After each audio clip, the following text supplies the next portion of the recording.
Mr. Speaker, sir, I thank you. I'm one of those few who believes that for you to be able to know what your worth is, just like the former Vice President of the US said, don't tell me what you value. Show me your budget, and I'll tell you what you value. Mr. Speaker, sir, I've read the budget policy statement, and from the onset, I have to congratulate the Committee on Finance for really being diligent in making sure that they protect devolution. Mr. Speaker, sir, one of the things that worried me the most is that I've seen a lot of money being increased in the healthcare, and I've seen a lot of money being increased in agriculture, yet these funds, these services are devolved. The first question I ask is that why do you increase so much? Why do you want to maintain money in Afi House? You know, in the agricultural ministry here in Nairobi, instead of you, and then at the same time, you are reducing the money which you are allocating to the county governments. So, Mr. Speaker, sir, I commend the committee led by the distinguished Senator Mohamud for having recommended an increase in the revenue which will be sent to county governments. Mr. Speaker, sir, my biggest worry, and we have conversed on this issue quite often in my committee of PAC, is where county governments and now national governments are overestimating their budgets, which causes a really big problem when it comes to really maintaining and following the budget through. And this, I agree with the distinguished senator from Bungoma, they are doing so deliberately. You want to show that you can be able to collect a lot of money, yet you can't. The problem has been an on-source revenue. There has never been a solution on how to increase on-source revenue.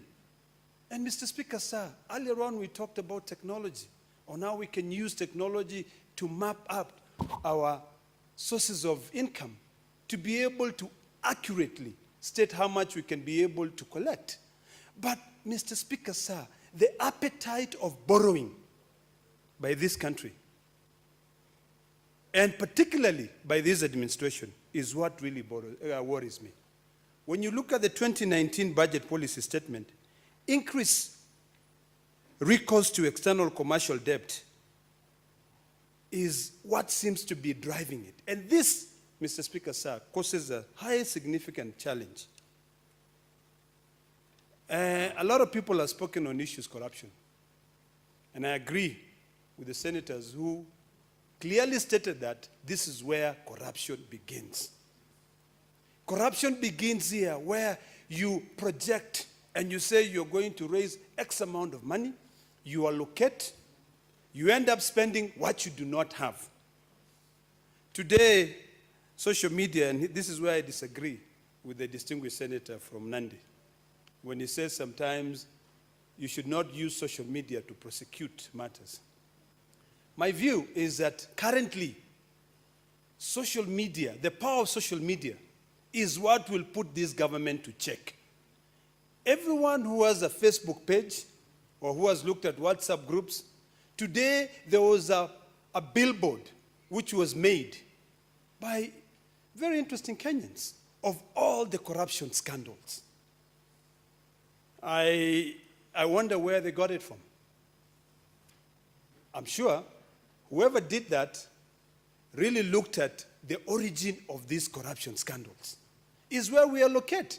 And this is why, Mr. Speaker, sir, sometimes it worries me when we draft legislations, rush the legislation through, and then when wisdom prevails and we slow the passage of those legislations, all of a sudden, the media comes out with a scandal. Mr. Speaker, sir, a very good one is the irrigation bill, which we killed in this house, but then it came back from the National Assembly, and then now, look at it. The media is awash with scandals of dams which were built, and nothing ever happened. Yet, our farmers, where most of the money should really be devolved to the county government so that we can improve our agricultural sector. The budget policy statement states that our economy is growing. And it states a few things. It says that it is because of improved weather conditions, improved business activities, and then the political calmness. But Mr. Speaker, sir, if we do not support these improvements with resources, how then are we going to sustain them? If we are saying our weather patterns have increased, have improved, yet we are retaining all the money in the national government. In fact, and I thank the distinguished senator from Bungoma for pointing this out to me, is that whenever there is a shortfall, the law is very clear. It is not county government to absorb it, but the national government. So I think we have to be very clear. And I was really expecting all senators to be here tonight, because this is when we are supposed to shine. I'm so proud of all the senators, and including yourself, Mr. Speaker, sir. You've been very patient. I'm so, proud of Senator Kamara for staying here and fighting to ensure that the people of Uasin Gishu County can be able to get their share of the national cake. I'm so proud of the chairman for having done a fantastic job in making sure that you scrutinize this budget policy statement, which Treasury is so clever to send it to you without a matrix on how they are going to fund the Big Four agenda. Where is that money going to come from? I'm very proud of the distinguished senator from Bungoma, because the two of you have really looked at this. I'm also very proud of the distinguished senator, Habashira Halaki, very eloquent, who has clearly indicated to us that the budget-making process is very clear, is defined. And this is when all senators should actually be looking at it and saying, now, how do we ensure that our counties continue to improve, get more money? I think, Mr. Speaker, sir, because a lot has been discussed, we need to now focus on how we improve on-source revenue.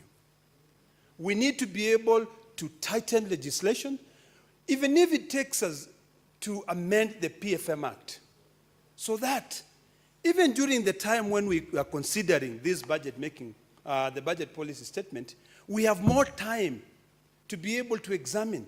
14 days, it's a very short time.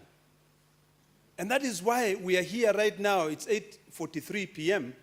when other people are at home enjoying dinner and resting with their families. If we had more time, at least a month, we would have been able to really scrutinize this. Because if we do not do this, Mr. Speaker, sir, remember, this is the same country that people become overnight millionaires because of corruption.